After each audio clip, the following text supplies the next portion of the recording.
You have 2 minutes. Thank you, Mr. May I be Presiding clarified? Officer. I believe that we would do it after recross. So I heard cross. sorry, After Your we Honor. cross. Yes, Your Honor.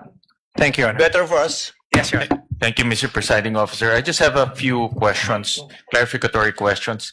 Narinig ko ho kanina, Ginong Testigo, na nasabi niyo may 40 media personalities doon sa press con. Tama po ba?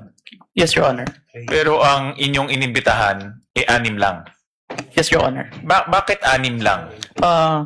The 40, we see the number of participants, but the number of person who asked the Vice President during that time, it's limited. And we consider who we sure that is present during that time, Your Honor. Meron bang kayong criteria kung paano pipiliin itong mga media personalities or kung sino lang ang nagtanong? Kasi kahit hindi ka naman magtatanong, nandoon ka naman, naririnig mo yung mga diskusyon, meron ba kayong mga criteria kung paano pumipili ng media personalities? Yung sure po namin na present during that time, kasi kapag hindi po kasi kayo nagtanong, hindi po magpa-pop up yung mukha nyo, tsaka yung pangalan nyo.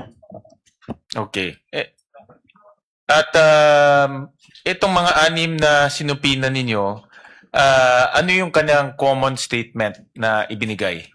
Kinonfirm po nila na present sila during the November 23, 2024 press conference, and yung utterance po ni Vice President narinig po nila. Okay, I believe ilan dito sa mga personalities ay ipapatawag rin.